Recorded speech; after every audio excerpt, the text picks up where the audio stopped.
कितने मार्क्स बन रहे हैं बेटा आपके? सर मेरे 700 आउट ऑफ 720।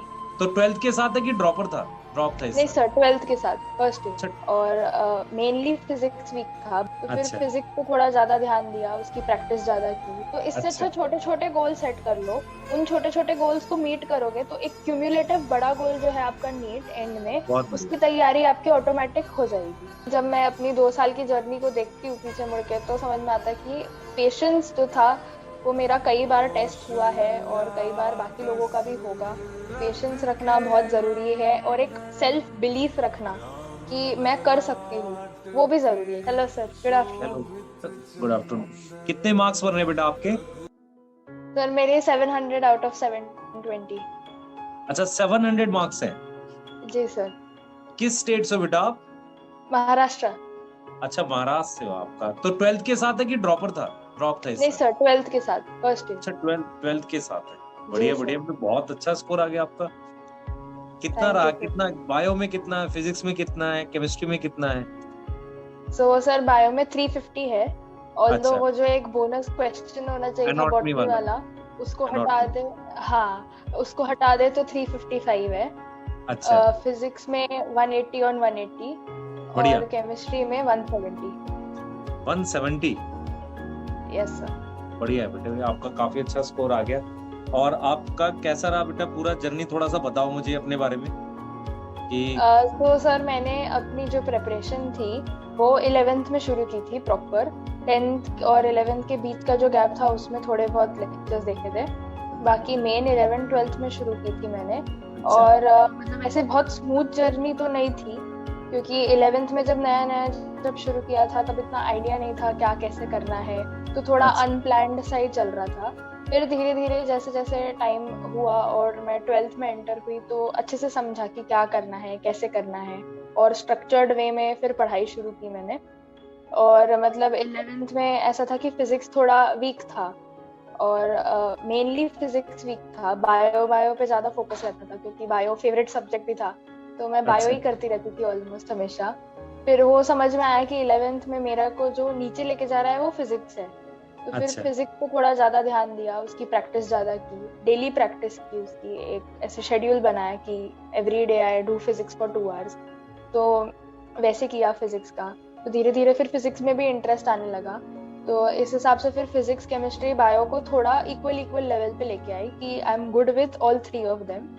12th जो था अच्छा। वो कंपैरेटिवली थोड़ा इजी था 11th से, इजी था। क्योंकि मैंने जैसे बोला कि 11th में कुछ ज्यादा आइडिया नहीं था कैसे क्या करना है। 12th तक थोड़ा समझ में आ गया था, अक्कल आ गई थी थोड़ी और। फिर 12th भी ऐसे ही नॉर्मली फिजिक्स केम बायो किया। धीरे धीरे समझा कि अब 11th का भी रिवाइज करना है, तो फिर मैं जो टेस्ट वेस्ट देती थी उसमें एनालाइज करती थी और कि कौन से चैप्टर्स में से क्वेश्चंस गलत हो रहे हैं, फिर वो चैप्टर पहले रिवाइज करती थी। अच्छा तो बेटा, उस एक चीज हिसाब से। पूछना चाहूंगा मैं आपसे। आपको कब लगा कि 12th में मुझे अब 11th दोबारा रिवाइज करनी है? मतलब स्टार्टिंग से ही स्टार्ट कर दिया था कि थोड़ा सा नहीं नहीं आगे? सर, नहीं नहीं सर, तो क्या हुआ था कि मेरे को लग रहा था मेरा 11th अच्छा है, स्ट्रांग है, हो रहा है धीरे धीरे, स्पेशली केम और बायो में। बट फिर अच्छा। 12th में मैंने जब थोड़े टेस्ट दिए, जब थोड़ा रिवाइज किया, और फिर जब ऐसे बैठ के एक दिन ऐसे ही सोच रही थी कि मतलब ये चैप्टर में से और क्या क्या चीजें आ सकती हैं, तब हाँ। समझा कि वो जो 11th का जो चैप्टर जिसके बारे में मैं सोच रही थी उसमें इतनी सारी चीजें याद नहीं थी मेरे को। हाँ। फिर मेरे को रियलाइज हुआ कि मैंने 12th शुरू तो कर दिया है, बट उस चक्कर में मैं 11th का भी पीछे का थोड़ा भूल रही हूँ, तो मेरे को 11th भी करना पड़ेगा रिवाइज। फिर तो किस मेजरली मंथ टेस्ट में के किस दिन। मंथ में किस मंथ में आपने करा कि अब मुझे 11th भी रिवाइज करना, और आप करने लगे थे? स्टार्टिंग से ही की सर बात आगे जाती? नहीं नहीं, काफी थोड़ा लेट हुआ था, मतलब ऐसे एकदम से 12th शुरू होने के बाद तुरंत 11th तो नहीं किया था मैंने, क्योंकि इनिशियली 12th शुरू करने के बाद उसके भी थोड़े चैप्टर्स का हैंग आने में थोड़ा सा टाइम जरूर लगा था। फिर उसके बाद 11th शुरू किया था। अच्छा, एक चीज बेटा मैं जानना चाह रहा हूँ। जैसे अभी अक्टूबर चल रहा है ना, मतलब सितंबर चल रहा है, अक्टूबर आ जाएगा फिर। जी इस सर। समय 12th वाले बच्चे कंफ्यूज रहते हैं कि 11th करूं कि 12th करूं, क्योंकि उन लोग को ऐसा लगता है कि 12th खराब ना हो जाए। और फिर यस। 11th जब वो करने जाते हैं तो उनको ऐसा कुछ याद नहीं आ रहा होता। Yes sir. सो ऐसा सर आपके साथ अभी भी आई हुआ? वुड से, अब हाँ ऐसा हुआ है मेरे साथ, बट अभी आई वुड से कि एक गोल रखो अपना पोर्शन हाँ। कंप्लीशन का, कि इस टाइम तक मेरे को पोर्शन कंप्लीट करना है। क्लास के अच्छा। साथ साथ पोर्शन करते जाओ अपना। और फिर जैसे जैसे बीच बीच में टाइम मिले तो 11th का भी कर लो। तो मैंने मेरे लिए क्या किया था कि मेरी KVPY जो थी इनिशियली वो नवंबर में आने वाली थी, नवंबर में अच्छा। होने वाली थी KVPY। तो मैंने KVPY को अपना एक टेम्पररी गोल मान लिया था कि इस तारीख तक मेरे को 11th के इतने टॉपिक्स रिवाइज करने हैं और 12th का इतना पोर्शन कवर करना है। तो अब मेरे पास KVPY एक डेडलाइन सेट हो गई थी मेरी, और फिर मैंने अपनी जी जान लगा दी वो डेडलाइन को मीट करने में। हाँ, अब मैं मतलब यहाँ से एक चीज समझ पा रहा हूँ कि छोटे छोटे गोल बना के उसको आप अचीव करते चले गए वहाँ। जी सर, वही है। आपकी KVPY में कितनी रैंक है बेटा? KVPY में कितना है? KVPY में 156 रैंक थी सर। बढ़िया बढ़िया। और उसके अलावा आपने 12th में भी काफी अच्छा स्कोर किया है। जी सर, 12th में मेरे 94% आए थे। हाँ, बढ़िया है बेटा।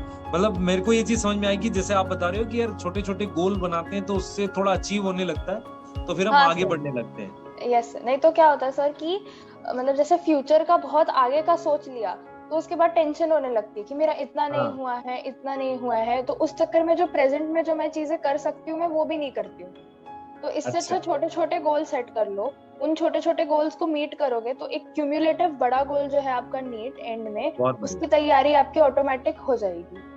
अच्छा, आपको कब फील होने लग रहा था कि मतलब जैसे मार्च में, अप्रैल में या मई में, कब फील होने लग रहा था कि यार इस साल मेरा हो सकता है, या स्कोर से लग रहा था या कॉन्फिडेंस आ रहा था? ऐसा क्या लग रहा था मतलब कि इस साल मतलब हो जाएगा, अच्छा स्कोर आएगा, ऐसा कुछ फील हो रहा था क्या? तो सर मतलब 12th में मैंने जैसे जैसे आगे बढ़ती गई, टेस्ट दिए और तो समझ रहा था कि मैं कर तो सकती हूँ, आता तो है मेरे को। फिर धीरे धीरे मेहनत और थोड़ी बढ़ाई। फिर उसके बाद मेरा जैसे KVPY में अच्छा स्कोर आया, अच्छे मार्क्स आए और रैंक अच्छी आई, तो एक बूस्टअप मिला, बहुत अच्छा बूस्ट मिला कॉन्फिडेंस का कि इस साल तो अच्छे मार्क्स से नीट निकल जाएगा। अच्छा, चलो बढ़िया। तो मतलब मेरे को ऑलमोस्ट मार्च अप्रैल में समझ में आ गया था कि मतलब इस साल अच्छा हो सकता है। हाँ, हालांकि मेरे को वो कॉन्फिडेंस ये था कि मैं GMC तो पहुंच जाऊंगी, मेडिकल में GMC तो पहुंच जाऊंगी, वो मेरे को 11th के एंड से ही समझ में आ गया था कि GMC पहुंच जाऊंगी मैं। बट कौन सा GMC, कौन सा कॉलेज, कितना अच्छा कॉलेज, वो मेरे को फिर धीरे धीरे थोड़ा लेट होकर समझ में आया कि मैं अच्छे GMC भी पहुंच सकती हूँ। अच्छा, एक चीज बेटा मैं आपसे पूछना चाहूंगा कि जैसे अभी मतलब जैसे आप 12th के साथ आपने किया, ये बहुत इंपॉर्टेंट होता है कि 12th के साथ जो बच्चे करते हैं उनको इस समय बड़ा प्रेशर रहता है, ठीक है? और स्कूल का एग्जाम भी, तो स्कूल का एग्जाम कैसे मैनेज कर लेते थे? इसके बीच में हो जाता था मतलब उसमें, क्योंकि प्रॉब्लम नहीं होती थी कि यार हम ये पढ़ रहे हैं फिर वो छूट रहा है, टेस्ट भी देना ऑनलाइन का, मतलब ऑफलाइन टेस्ट कैसे करते थे सारा?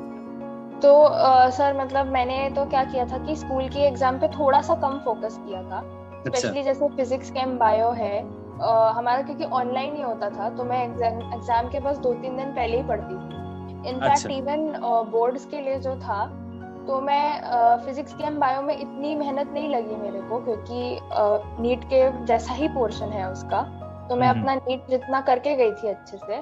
बाकी जो 3 मेरे सब्जेक्ट थे, इंग्लिश, हिंदी, ज्योग्राफी, उनके लिए मैंने 3-4 दिन पहले पढ़ाई शुरू की थी। अच्छा। और अब जैसे बड़े बड़े गैप्स मिलते थे कभी कभी 2 एग्जाम के बीच में, जैसे ज्योग्राफी के पहले मेरे को 7 दिन का गैप था, तो मैंने उस समय पूरा ज्योग्राफी नहीं किया, पूरे समय मैंने 3-4 दिन ज्योग्राफी किया, और फिर उसके बाद बीच बीच में मैं मॉक टेस्ट दे रही थी। तो इस तरीके से मैं नीट के भी टच में थी और मैं बोर्ड का भी कर रही थी। अच्छा, एक चीज और पूछूंगा बेटा, लास्ट में जाके आपको कितना टाइम लगता था पूरा सिलेबस रिवाइज करने में, जैसे बायो वगैरह का हो गया या कुछ ऐसे? तो सर मतलब जैसे जैसे मेरे चैप्टर्स पक्के होते गए तो उन्हें रिवाइज करने में कम टाइम लगते जा रहा था। हालांकि लास्ट में, मतलब लास्ट के 2 महीने आसपास, तो तब मेरा थोड़ा एफिशिएंसी कम हो गई थी, तो वो एक थोड़ा लो पॉइंट था मेरे लिए, क्योंकि तब इतने अच्छे से पढ़ाई नहीं हो रही थी, तो तब थोड़ा लैग आता है, सबको लैग आता है, बीच बीच में एक लैग्स आते हैं, ये सबके साथ है ये। इसमें क्या होता है मतलब हम लोग फील करते हैं कि बच्चा अगर उस लैग को पकड़ के बैठ जाता है तो और 2 दिन वेस्ट होते हैं। राइट। तो तब फिर थोड़ा नहीं हो रही थी रिवीजन, थोड़ा ज्यादा टाइम लग रहा था, तब मैंने रिवीजन को थोड़ा होल्ड पे रखा, टेस्ट दिए, क्वेश्चंस किए खूब सारे, उससे फिर से कॉन्फिडेंस बिल्ड अप किया और फिर वापस रिवीजन किया। तो जैसे पहले एनाटॉमी अगर मैं रिवाइज कर रही हूँ, प्लांट एनाटॉमी एक चैप्टर लिया मैंने, उसे रिवाइज करने में मेरे 4 घंटे ऑलमोस्ट चले जाते थे, क्योंकि वो थोड़ा टफ चैप्टर था, मेरे को टाइम भी लगता था। डाटा भी है उसमें बेटा, अच्छा खासा हाँ डाटा।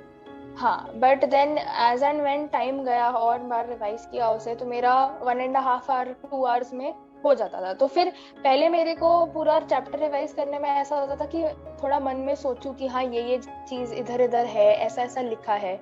बट फिर जब मेरा एक बार चैप्टर अच्छे से लर्न हो गया, तो उसके बाद एक थरो रीडिंग एनसीईआरटी की वो भी काफी हो जाती थी। अच्छा बेटा, आपके स्कोर से एक चीज मैं समझ पा रहा हूँ, आपकी एक्यूरेसी ज्यादा है एज कम्पेयर टू, क्योंकि आपने 11th में स्टार्ट किया और मतलब जिस स्कोर पे आप पहुंचे हुए हो वो 11th के बाद पहुंचने के लिए मतलब आपकी एक्यूरेसी ज्यादा होगी ना कंपैरेटिवली आपके टेस्ट में, ये जो मुझे समझ में आ रहा है। मतलब नीट में एक्यूरेसी डेफिनेटली ज्यादा थी, बट ऐसा नहीं है कि मेरे थ्रू आउट द टेस्ट में मेरी अच्छा। एक्यूरेसी बहुत थी। इनफैक्ट मैं आपको बताती हूँ कि मैंने एक टेस्ट दिया था, उसमें मैंने फिजिक्स में 7 सिली मिस्टेक्स की थी। सिली मिस्टेक 7 से ऊपर सिली मिस्टेक्स की थी मैंने। तो मेरी एक्यूरेसी इतनी खास नहीं थी शुरू से, सिली मिस्टेक्स बहुत होती थी, कैलकुलेशन एरर बहुत होते थे। तो उसका मेन रीजन वही था कि कंसंट्रेशन थोड़ा कम रहता था जब मैं टेस्ट देती थी, तो क्योंकि शुरू से आदत नहीं रहती ना वैसे 3 घंटे बैठने की कंटिन्यूस सिर्फ टेस्ट देने की। बट वो धीरे धीरे एज एंड व्हेन मैंने और टेस्ट दिए, तो मैंने खुद को फिर थोड़ा स्ट्रॉन्ग किया कि अब मेरे को और कंसंट्रेट करके करना है। जहाँ क्वेश्चन मेरे को समझ रहा है कि ये क्वेश्चन में कैलकुलेशन ज्यादा लगेगा, उसे और थोड़ा ध्यान से करना है। तो वो धीरे धीरे करके टुवर्ड्स एंड ऑफ 12th ही मेरी वो एक्यूरेसी थोड़ी इम्प्रूव हुई, नहीं तो काफी सिली मिस्टेक्स होती थी। और मेरे साथ एक चीज ये थी सर कि मैं बहुत स्पीड में करती थी पेपर, मतलब मेरे को पेपर फिनिश करने की घाई बहुत रहती थी। अगर लोगों का पेपर 3 hours 20 minutes का 3 hours में हो रहा है, तो मेरा 2.5 hour में ही हो जाता। तो वो मेरे को फायदा समझा। मिला आपको इस बार बायो में, तो फायदा मिला सर। बट उस चक्कर में क्या हो रहा था, जो टेस्ट दे रही थी मैं उसमें एक्यूरेसी मेरी बहुत लो जा रही थी उस चक्कर। हाँ, उसकी वजह से तो फिर रियलाइज हुआ कि जल्दबाजी नहीं करनी, आराम आराम से करना है पेपर। अच्छा बेटा, किसका ज्यादा सपोर्ट है, पापा का, मम्मी का, सबका क्या क्या है, थोड़ा सा बताओ फैमिली में कौन कौन है, कैसे? सर पापा है, मम्मी है और छोटी बहन है। तो सबका अच्छा खासा इक्वली अपने अपने जगह पे सपोर्ट रहा है। मतलब कभी भी ऐसे मोटिवेशनल टॉक चाहिए कुछ, या फिर बात करनी है ऐसे ही किसी भी चीज के बारे में, आप नॉन एकेडमिक भी, तो मम्मी और बहन के पास जाती थी मैं। पापा थोड़ा मेरी पढ़ाई में शुरू से ज्यादा देखते थे, फर्स्ट स्टैंडर्ड से ही वो मेरी पढ़ाई लेते थे, करते थे। फिर धीरे धीरे उन्होंने पढ़ाई ऐसे प्रॉपर पूछना करना तो बंद कर दिया, बट वो ये जरूर देखते थे कि क्या चल रहा है क्या नहीं चल रहा है। तो मैं और पापा बैठ के मैं पापा को अपना प्लान बताती थी कि मेरा ये प्लान है, ये चैप्टर्स हो गए हैं, ये करने हैं, इस डेट तक करने का इरादा है। तो फिर पापा मेरे से पूछते थे कि इसमें से कितना हो गया, ये हुआ कि नहीं, तुमने डेडलाइन मीट की कि नहीं। तो पढ़ाई में पापा ज्यादा देखते थे। ये अच्छा बेटा, असल में क्या है ना, जैसे मैं कई बार फील करता हूँ कि पेरेंट्स मान लो उनको पता ना हो क्या सब्जेक्ट है भले, लेकिन पूछने से क्या रहता है कि बच्चे को भी रहता है कि यार हमने बता दिया, हमारी भी रिस्पॉन्सिबिलिटी थी, और एक वो आ जाती है कि सेंस कि हाँ हमें करना है, उनके लिए करना है ना, और वो एक अकाउंटेबिलिटी रहती है, ये होना भी चाहिए, मुझे ऐसे फील होता है।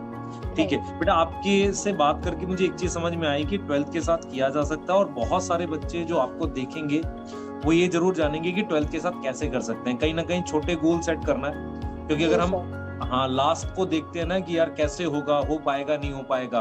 और सबसे बड़ी प्रॉब्लम क्या होती है, जब 12th वाला बच्चा 11th रिवाइज करना स्टार्ट करता है ना, पहले चैप्टर में सबसे ज्यादा टाइम लग जाता है उसे। फिर उसे ऐसा लगता है यार होगा नहीं होगा, इतना सारा टाइम कैसे लग गया मुझे। और जबकि 11th उसकी बहुत अच्छी थी, तब भी टाइम लगता है, क्योंकि 11th फर्स्ट लर्निंग होती है, वो इतनी परफेक्ट होती नहीं है ना बेटा। तो वही सर, वो 2 साल में पेशेंस बहुत जरूरी है, ये मेरे को समझा। मतलब बहुत सारे टाइम ऐसे भी आए थे जब मैं अपना पेशेंस लूज कर चुकी थी कि मेरे से नहीं हो रहा है या नहीं हो पाएगा मेरे से। बट फिर मेरे को अभी जब मैं अपनी 2 साल की जर्नी को देखती हूँ पीछे मुड़ के, तो समझ में आता है कि पेशेंस जो था वो मेरा कई बार टेस्ट हुआ है और कई बार बाकी लोगों का भी होगा। पेशेंस रखना बहुत जरूरी है, और एक सेल्फ बिलीफ रखना कि मैं कर सकती हूँ, वो भी जरूरी है। क्योंकि फिर अगर कोई आपको दूसरा बोलेगा भी, आपको डिमोटिवेट करने की कोशिश भी करेगा, तो वो भी आप होगे नहीं। आपको अपने अंदर एक विश्वास रहेगा कि मैं कर सकती हूँ। ठीक बात है बेटा, बहुत बहुत आपको मुबारकबाद। और बेटा अच्छा करो लाइफ में, है ना। मैं तो ये कहूंगा कि आप इसी तरीके से मतलब रोल मॉडल रहो बहुत सारे बच्चों के लिए, क्योंकि आपने 12th के साथ किया है और मतलब सिचुएशंस को अच्छे से टैकल किया है। और उसमें हम हमेशा बिलीव करते हैं कि मतलब जो बच्चा सिचुएशन को टैकल कर लेता है सही से, वो लाइफ में आगे भी अच्छा करेगा। तो बेस्ट ऑफ लक बेटा, बेस्ट विशेस हैं पीडब्ल्यू की तरफ से, अलग सर की तरफ से, पूरी पीडब्ल्यू की टीम की तरफ से। ठीक है, जल्दी बेटा हम लोग मिलेंगे भी, है ना। और आपको गवर्नमेंट कॉलेज जब अलॉट होगा बेटा हमें जरूर बताना, इन्फॉर्म करना कि कौन सा। ठीक है बेटा, ठीक है, बेस्ट ऑफ लक बेटा, bye. Thank you sir, bye bye.